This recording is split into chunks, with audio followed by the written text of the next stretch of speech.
19वीं शताब्दी का भारत एक ऐसा समय जब समाज गहरे अंधकार में डूबा हुआ था। जाति, छुआछूत, अज्ञान और कुरीतियों का जाल हर दिशा में फैला था। ऊंच नीच का भेद इतना कठोर था कि इंसान को इंसान नहीं समझा जाता था। महिलाओं की स्थिति अत्यंत दयनीय थी।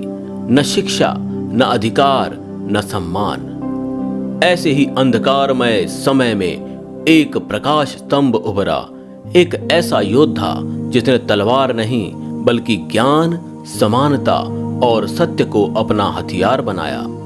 वो महान व्यक्तित्व थे ज्योतिराव गोविंदराव फूले, जिन्हें हम प्रेम से महात्मा फूले या ज्योतिबा फूले कहते हैं।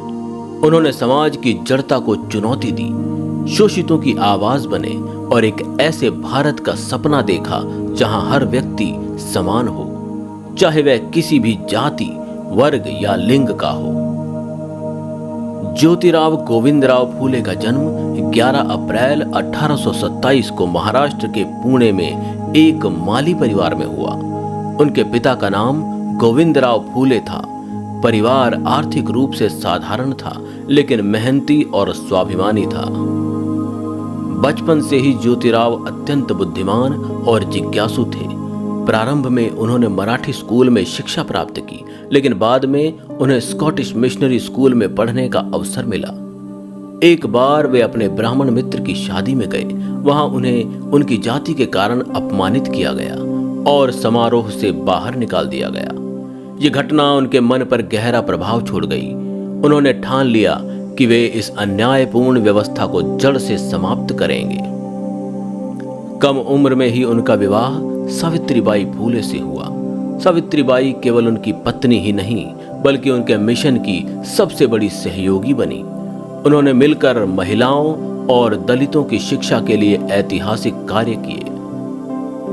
फूले का सबसे बड़ा सिद्धांत था सभी मनुष्य समान हैं। उन्होंने जाति व्यवस्था को मानवता के खिलाफ बताया और कहा कि यह समाज को बांटने का सबसे बड़ा कारण है। उनका मानना था कि शिक्षा ही वह शक्ति है जो व्यक्ति को अज्ञान और गुलामी से मुक्त कर सकती है।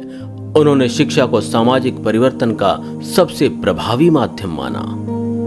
फूले ने महिलाओं की शिक्षा और अधिकारों के लिए जोरदार संघर्ष किया। वे मानते थे कि जब तक महिलाएं शिक्षित नहीं होंगी, समाज का विकास संभव नहीं है।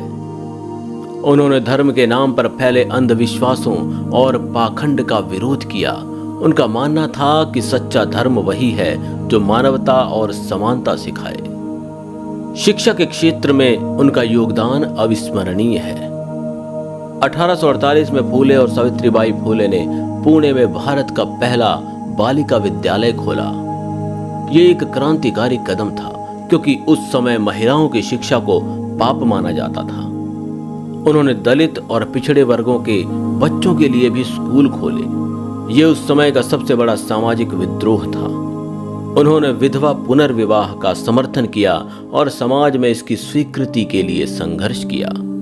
उन्होंने एक आश्रय स्थल खोला जहां अविवाहित और विधवा महिलाएं अपने बच्चों को सुरक्षित जन्म दे सकती थीं। 1873 में उन्होंने सत्य शोधक समाज की स्थापना की। इस संगठन का उद्देश्य था जाति भेदभाव को समाप्त करना, सामाजिक समानता स्थापित करना और शोषित वर्गों को अधिकार दिलाना। फूले ने अपने विचारों को पुस्तकों के माध्यम से भी व्यक्त किया। उनकी प्रमुख रचनाएं हैं गुलामगिरी, जो कि 1873 में प्रकाशित हुई। इसमें उन्होंने जाति व्यवस्था की कठोर आलोचना की है। किसान का कोड़ा, इसमें किसानों की दुर्दशा का वर्णन किया गया है।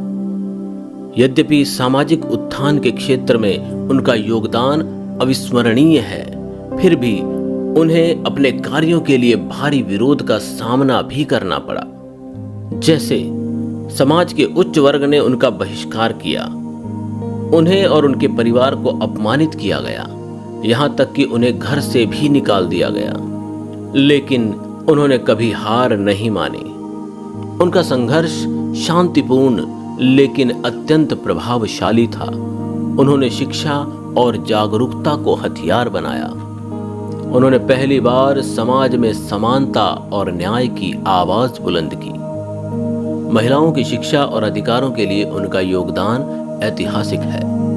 उन्होंने शिक्षा को हर वर्ग तक पहुंचाने का कार्य किया। उन्होंने दलितों के अधिकारों के लिए संघर्ष किया और उन्हें सम्मान दिलाने का प्रयास किया। उनके विचारों ने आगे चलकर कई समाज सुधारकों को प्रेरित किया, जैसे डॉक्टर भीमराव अंबेडकर और महात्मा गांधी। ज्योतिराव गोविंदराव फूले का निधन 28 नवंबर 1890 को हुआ, लेकिन उनके विचार आज भी जीवित हैं। भारतीय समाज के लिए उनकी विरासत है शिक्षा का अधिकार, समानता का सिद्धांत, महिला सशक्तिकरण और सामाजिक न्याय। महात्मा फूले केवल एक व्यक्ति नहीं थे, बल्कि एक विचारधारा थे, एक क्रांति थे। उन्होंने समाज को यह सिखाया कि अगर हमें एक बेहतर समाज बनना है तो हमें अज्ञान, भेदभाव और अन्याय के खिलाफ खड़ा होना होगा।